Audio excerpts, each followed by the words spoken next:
যেমন আবু লাহাব নবীকে ভালোবাসতেন। আল্লাহর রসুল সাল্লাল্লাহু আলাইহি ওয়াসাল্লাম যখন দাওয়াত দিলেন, গোষ্ঠীর লোকদেরকে যখন দাওয়াত করলেন, সবাই একত্রিত হয়েছে পাহাড়ের উপরে দাঁড়ায়া।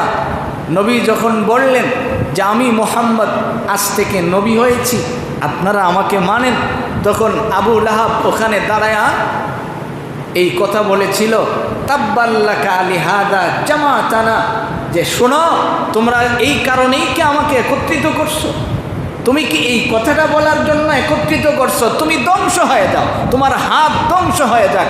এই কথাটা যখন আবু লাহাব এখানে বলেছে, আল্লাহ তাআলা সূরা নাজিল করে তাব্বাত ইয়াদা আবি লাহাব ওয়া তাব্বা।